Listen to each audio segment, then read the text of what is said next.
this morning I was on my way to an appointment, and talk radio was on.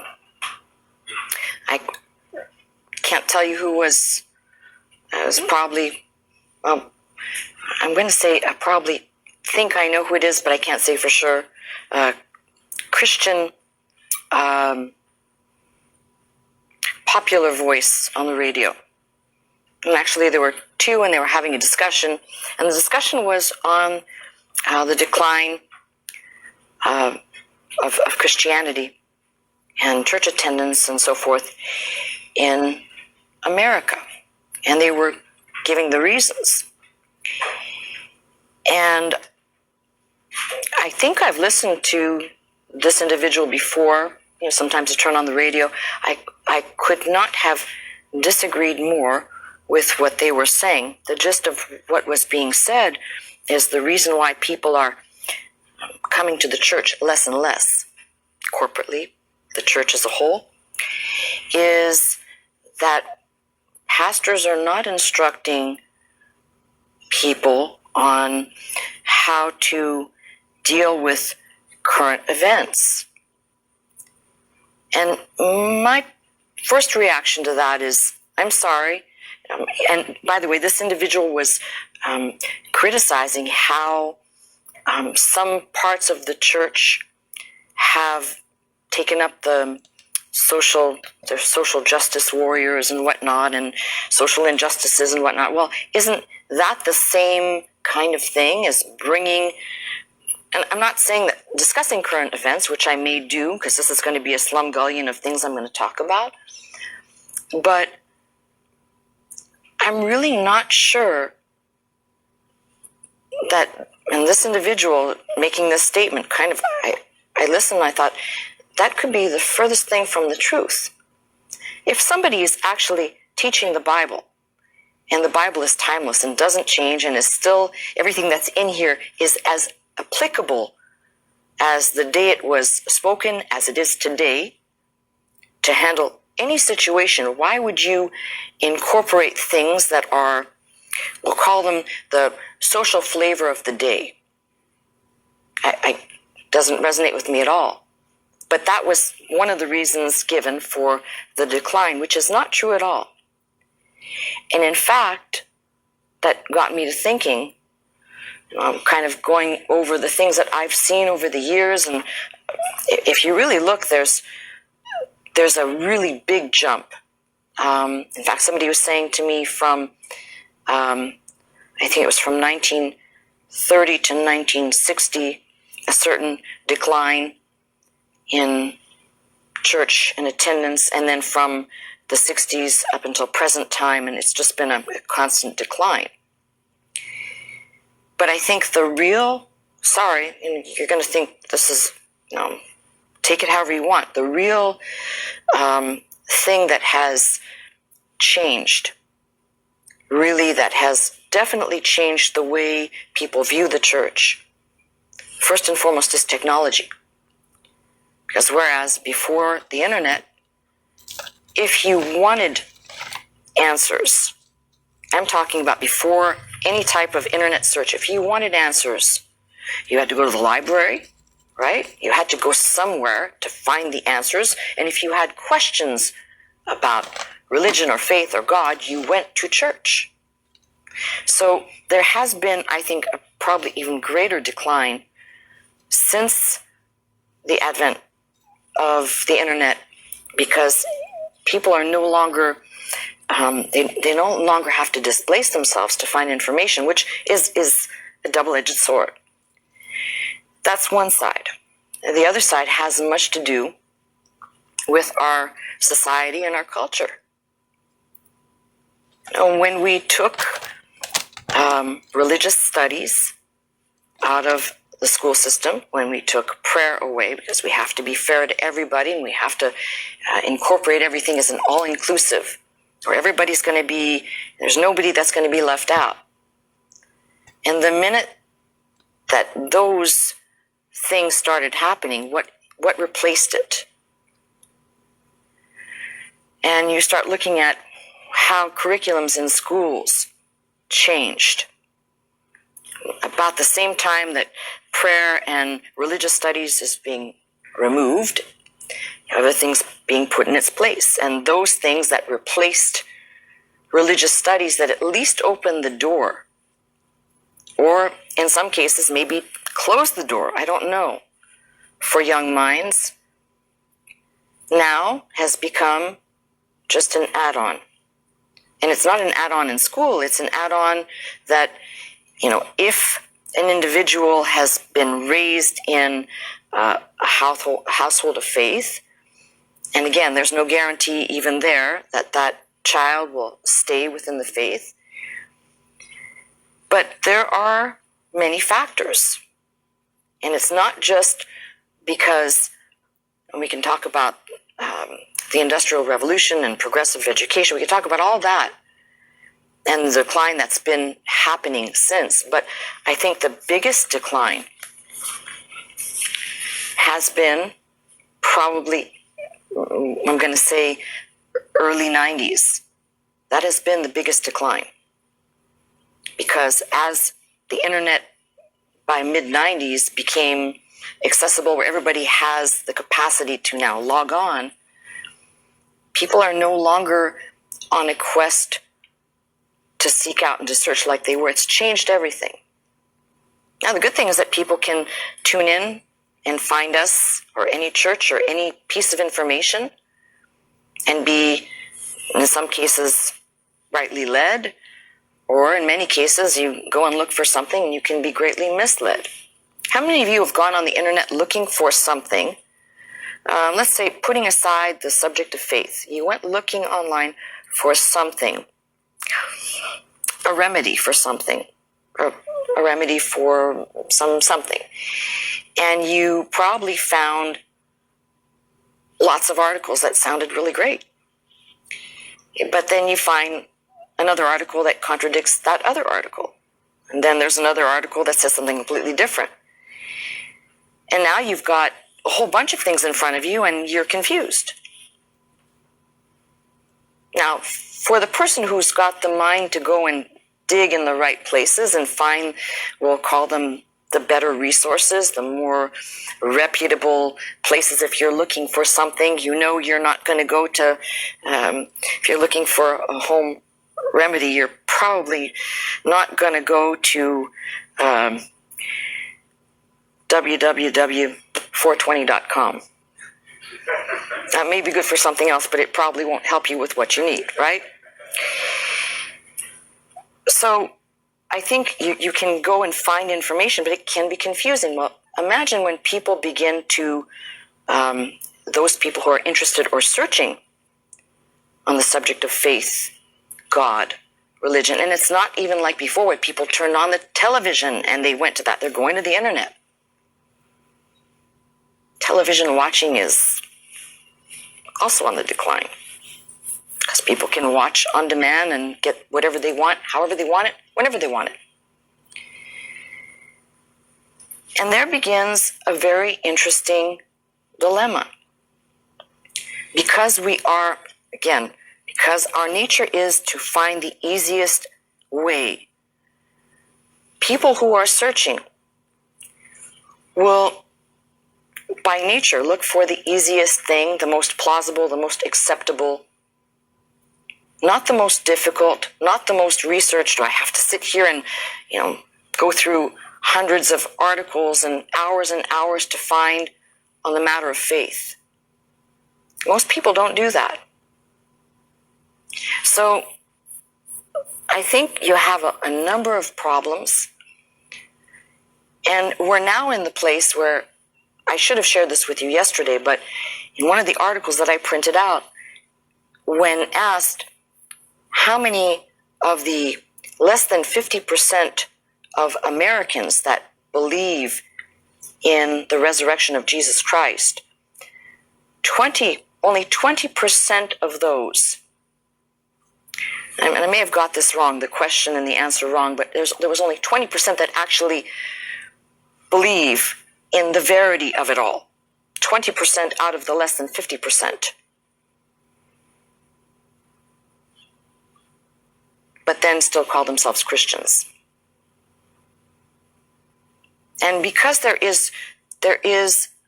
are no moorings anymore.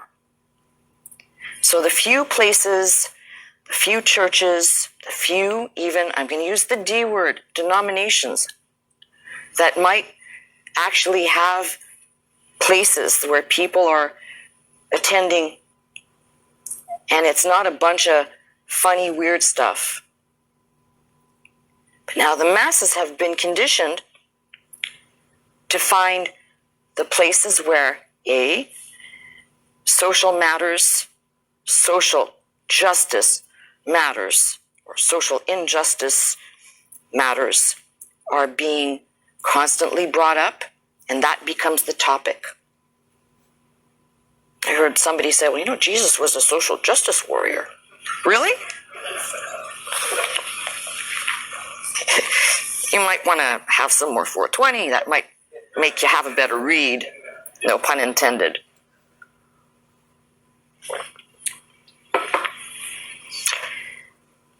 Look at the preaching of the Prince of Preachers, Spurgeon. He did deal with some of the things of his day. I can tell you what they are. He railed heavily against when you read his sermons, the Roman Church, and he referred to it as the Roman Church, the Roman Catholic Church, and certain things that he had come to know unequivocally from the study of scriptures were absolute fallacies being propagated by the church. He railed against that in his preachings. For his day of a polite gentleman, it was considered very crude. I don't think it was that crude. When I read it, it doesn't seem crude because we're desensitized, but in that day it was. And maybe a peppering of sermons in the hundreds of sermons that he delivered. Maybe one on, I think he was alive when, see if I have my math right here, when it was Victoria's son, he was only on the throne, I think, for 10 years. Albert, I think. No, not Albert. Anyway, it was Victoria's son. Can't remember the king, but when he died, I think he did a sermon on the passing of the king, and I think even Morgan did a sermon on the passing of the king. I think about Morgan's sermons. Morgan didn't do the same social issues, except he touched on, like I said, the passing of the king, the terrible tragedy of the Titanic, but that's it. They weren't preaching every single week about equality. And I know it's a different time. We're dealing with a completely different time, but let's go down that pathway. I don't read any of the sermons where this would have been, especially for Spurgeon, about the time where women were trying to push for more rights, and we're moving right into that timeline. I don't read any sermon, and I don't think it was a sexist move for him to not address. It was a social issue. Let the social issues be resolved by the government. Let the people work it out. And sorry, if you're going to be in the church, figure out that it's not the shepherd of the sheep's responsibility to be weekly ministering on the things which it seems like every single article that I have come across of current preachments it's all these social issues. And the church is wrapped up in, let's discuss the sexuality of, you're going to like my phrase, the sexuality of our members.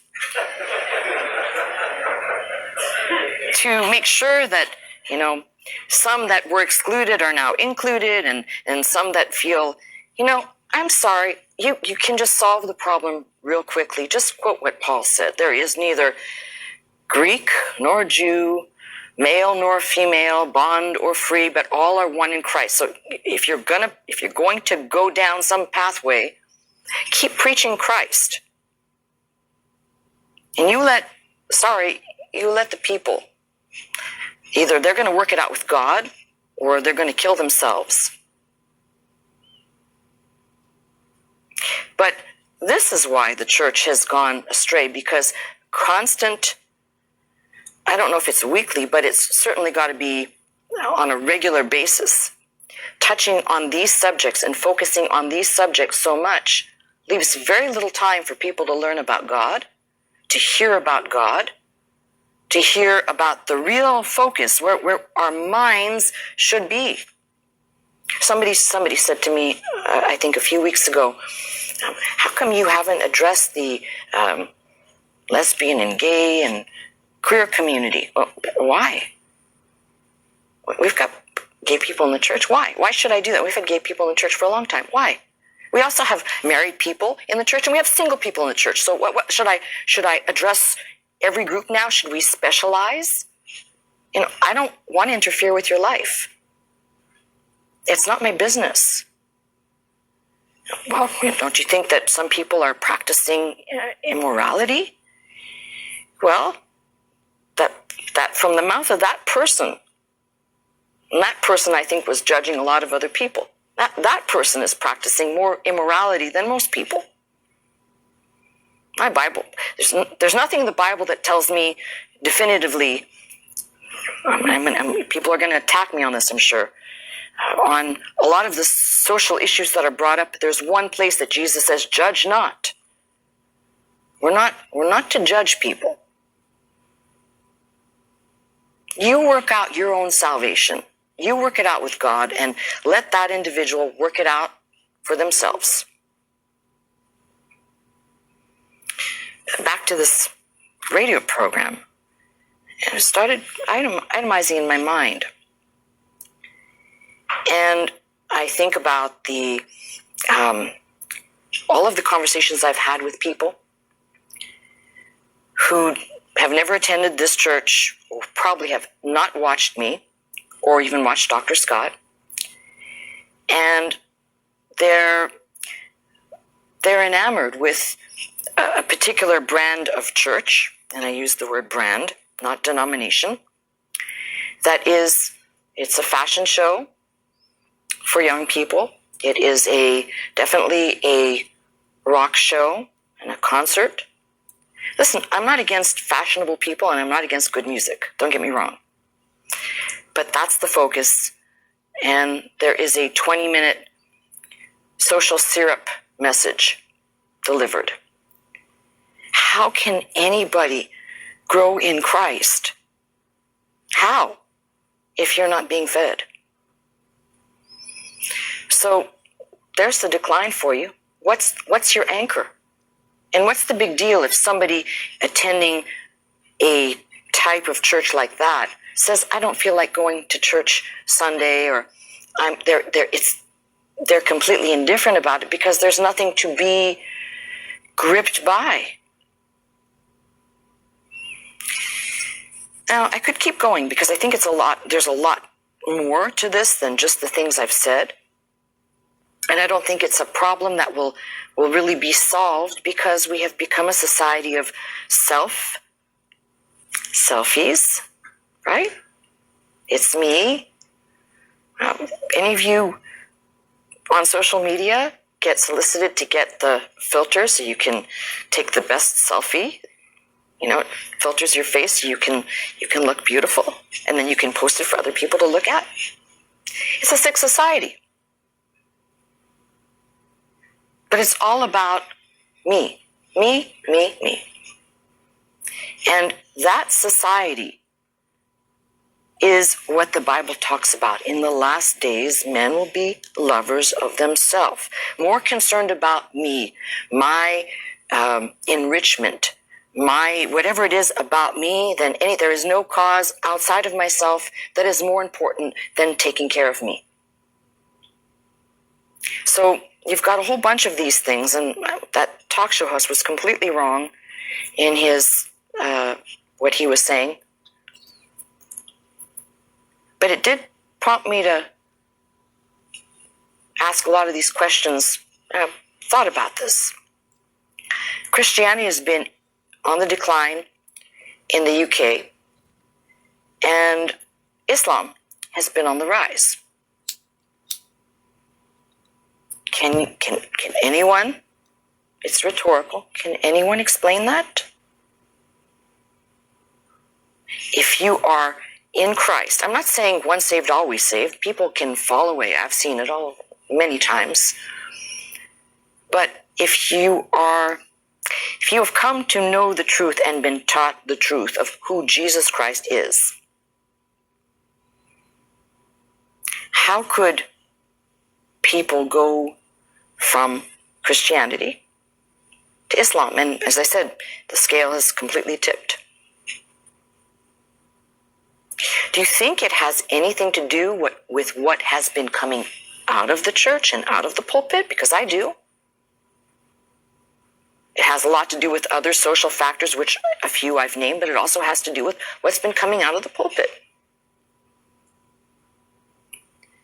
When preachers and pastors, this is an age-old problem, but it just got magnified and worse and worse and worse. When the unfortunate fall of people in ministry happens, and you have a minister, let's just take, for example, and I don't mean to rehash this event, but let's just take, for example, Jimmy Swaggart, who was, before his episode, and we'll call it fall, was standing high in a soapbox.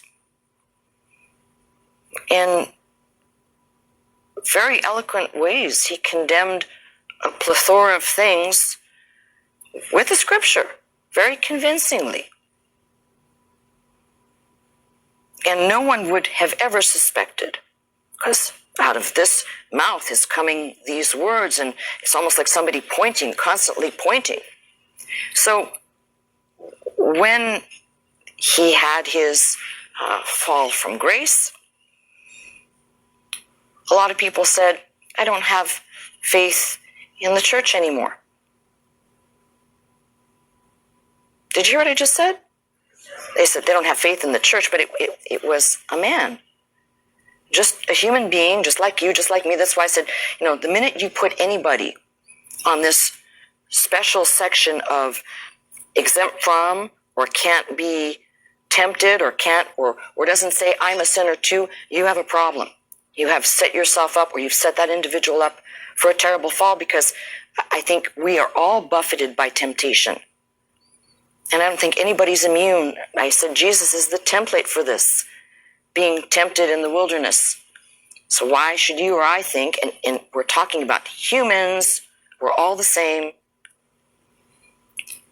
But just that one event, I'm highlighting that, but then you turn to the Catholic Church and you've got, it's not just a new scandal. It's an old one. And it's as old and as far as you can go back in the history. Every stream, every branch has had its scandals, and it's disgusting, and it's tragic, and it's gross. I mean, I'm now talking about the Catholic Church, and I'm thinking, people are saying, oh, this priest abuse of children, and they make it sound like it's something that is new and recent. But it's not new and recent. And the abuses of the church, that is why Martin Luther, if somebody would really take a look, he exposed the abuses of the church, which birthed the Reformation. But it's age old, it's not new. So people get turned off there and they say, well, I can't stomach that. I'm turned off on the church. But it was a person. It was just a human being. Now, I'm not saying what they did was permissible, tolerable, acceptable. I'm not saying that. I'm just saying the focus is always in the wrong place. It takes a sensitive soul that recognizes their own frailty to say, don't look at me. I am certainly not the template of perfection. I'm a sinner, and maybe I've said to you and not jokingly. If we're going to talk about form a line, I'll be at the front of the line. I'll be probably right behind Paul. He said he was chief of sinners. I want to either go before him or after him in that line. And that's not said to say, let me make myself sound worse than I am. I'm saying that's how I view myself. And I've never said to you, see me any other way. Because I want to make sure that no one ever makes that mistake with me. I saw people almost on the cusp of doing it to Dr. Scott. But we're just humans. So you have this, I'm turned off on the church in an easy and convenient way that probably never really had a connection to God, because if there was a connection there, the connection would say, and I recognize it now too, we got to be praying people. Pray for the person who is guilty and pray for the victims. Everybody's going to need prayer here, because everybody's going to need a lot of God's mercy and God's help and God's healing to get through the things that we have witnessed, say, in the last 20 years throughout the churches. But a person who's really moored to Christ and moored in the faith will say, that's a human being, frail, open and susceptible to temptation. It doesn't make it right. It doesn't make it just. But my Lord will deal with that. Why is my connection suddenly severed? Oh, I can't believe anymore because this happened. These are the things that you encounter all the time. But it comes back to something that I started saying, which is what comes out of the pulpit is really important. The substance of the message, yes. The heart of the individual delivering it, yes. But that it doesn't deviate and doesn't get watered down to the point where people there is no connection. My goal, I've said, is I want people to have a closer relationship with God. But how can you do that if you don't even know anything about him? You do, but I'm saying most people. This person that I've been praying for, who's a dear friend of mine, I was talking with her the other night, and I said she comes out of the Catholic faith, and her folks are very nice people, very devout Catholics. She is turned off on the church, primarily the Catholic Church, primarily because she's got some really great questions. She reminds me of me, just kind of asking all the questions. Why do I have to confess to a priest? And I was like, okay, right? Okay. But we were having a discussion. She said, I don't know what to call myself, because she still doesn't even understand why we are Protestants. And you all know people like this. They say, I'm a child of God, and I believe she is. And comes across sometimes like she has knowledge or expertise, but doesn't even know why I'm a Protestant or what Protestantism is. Like the absolute definition and history of why. And made a distinction, which I hear a lot of people make, which is Catholic or Christian. I heard this when I was in the institutions a lot. The men would often say, "Oh, I'm Catholic. I can't listen. I'm Catholic. It's a Christian service." Well, so wait a minute. If a Christian is a follower of Christ, what does that make those people over there? Don't answer. But this young lady is very confused, and I'd be lying if I didn't tell you that I have prayed earnestly and spent a lot of time in prayer, just praying, God, open up her heart, because I see in her what I saw asking the questions and the frustration, but here's what came out of her mouth. She had gone to Mass a few weeks back, and this was in the last priest scandal that had come out, sex abuse scandal. And the priest spent no time at all discussing that subject, which I think, by the way, I think is wise, but talked about some other social issue. And there was absolutely no message. I said, well, what did you learn? What did you hear? I don't know. I don't remember. Well, what was the Bible? I don't know. I don't remember. I don't know. But I'm really angry, she said, that this was not addressed to the members of the church regarding the abuse. And I thought to myself, you see, even a person like this, and she's a wonderful person, she wants answers. And because she doesn't understand, and I'm saying this from the vantage point of Romans 3:23, all have sinned, and I'm not saying that makes it right, or it makes it just, or it makes it good, because it's evil and corrupt. But you can't turn off on God because of another individual's acts. And if there's any action to be taken on your part, if I was in that person's position, would be to pray for all the individuals involved. And yeah, maybe I would find another place to worship if I felt uncomfortable in that environment, not knowing that I should find a place where I'm going to be taught and learn. But I'm simply saying there's a lot of confusion out there. And from priests to pastors, it's exacerbating the problem. It's making it worse. And because there are people who are confused and people who don't have information, and people will go to the internet to find their information and find every answer 3 ways, 5 ways, 10 ways. I'm confused. I don't know. You have a little bit of an insight to why people are just saying, I don't want this. I will tell you what makes this ministry and a few ministries like this ministry, and I say there are ministries like this ministry, not exactly like it, but doing what we do here every Sunday, preaching the Bible. In fact, I have a message here from the pastor in Canton, Ohio. I believe it's the pastor, but it's from Canton, Ohio. Greatly appreciated your recent messages. Many hearts here in Canton have been touched.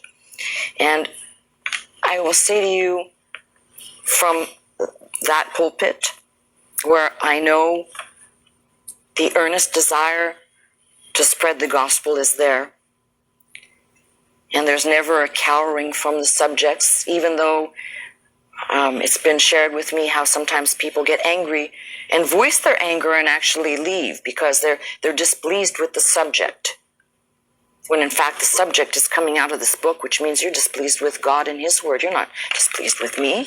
You can blame me all you want, but if I'm opening up this Word and telling you something from here, take it up with God. If you got something against me personally, it's good. But against the words that I'm speaking that come out of this book, I don't know about that. Methinks you have a problem. So there are plenty of people like that. Pockets of people who want the Word of God. But see, this is leading up to something. Because so many people have said, do you think will it be this year? Will Christ return this year? Will it be soon? No man knows the day or the hour, but I do know this. Go back to the scriptures. In the last days, men will be lovers of themselves more than God, which I perceive we have been in that chapter, that period of last day events. It's already started, whatever that means, whatever the time frame that is. And I believe that there'll be smaller and smaller pockets. There will be churches in the last days, but there'll be smaller and smaller pockets of people. So, it seems kind of like an interesting, what you see going on, which seems to be the downfall, is actually, I think, really more a sign of the times straight out of the book. And periodically you have people that will say, well, I'm going to go out and I'm going to change that. Well, good for you. But the only thing that has changed is we've had the development of mega churches with mega people in them and mega services being fed meager fare for the soul. And the real pockets that exist that are feeding the faithful, they'll continue until the end. But the real answer is right there. Am I shaken by any of this? I mean, it hurts my heart for somebody that I know. It hurts my heart to see people out there that if only they could hear. I always think to myself, if I had all the money in the world and I could just stand and just distribute maybe one or two messages and let people read. Here, read it. And they give it back to me. Here, read it again. I'd stand like a train station. Here, read it and give it back to me. Or go on a train and say, here, while you're waiting for your next stop, and then collect them back. Here's something that maybe you could think about instead of zoning out on the train. I would do it. I'm that nutty for Christ's sakes. I'm that nutty to want to see people come to the Lord. But I've said to you, I can't do that. I can't make those people do anything. And the fact of the matter is, the more you have the desire, you can either take that desire to absolute craziness, which is why I believe there are still people on street corners holding up signs saying, I love Jesus, and doing whatever they want, whatever they need to do to try and on a loudspeaker tell you to go this way. I think they took that guy away, though. I think they probably arrested him for disrupting the peace. But my point is that we just need to have a better reality check on what's really happening. All the things that I've said are true and have definitely had an effect. But the greater one is right in here. How we are on this course that's so visible, that so many, if you want to see it, you can see it, or you could say, oh, come on. You got the doomsday mentality. No, I get the mentality of what it talks about distinctly regarding the last days. Well, then it's been the last days for a long time, but it's speeding up. And it is more concentrated now. I'd say that there is more self. There's more of the things I mentioned. It's on a different, higher level now than it's ever been. So what does that mean? It means we who are faithing need to keep pressing on and keep pressing in until we are over there with Him. Keep faithing and keep hanging in there. And for the people who are the onlookers, the message has been put out there. It's a free world. You can accept it. You can listen to it. You can reject it. You can do whatever you want. But the Bible, no matter what anybody says, the Bible has described it perfectly in many ways of signs of the last days. I only mentioned one of them. But if you look carefully, you'll find that there are plenty of them that really fulfill the times we're in. So for the faithing ones, keep faithing. For the ones who are disinterested, we'll pray for you. And I don't mean that just like, okay, let's do lunch. And I'll keep doing what I'm doing in earnest expectation that if there is anyone who is able to hear, God will open the ears and open the eyes. And that God will enable my mouth to communicate properly the things that need to be said to equip those people, the ones who haven't yet been equipped, for the days we are in and for the time that is now that we live in. It's all we can do. And I'm not complaining, by the way. I'm just simply stating a fact. I wish that would have been said this morning. These are the last days, folks. That doesn't mean tomorrow. It doesn't mean 10 years from now. It doesn't maybe even mean 100 years from now. I don't know. No one knows. I can tell you we've passed a lot of those signs on the road on the way there. Definitely on the road there. Cheer up, saints. It's going to get worse. Get on the telephone. I'm a soldier in the army of the Lord. I'm a soldier. The phone number to call is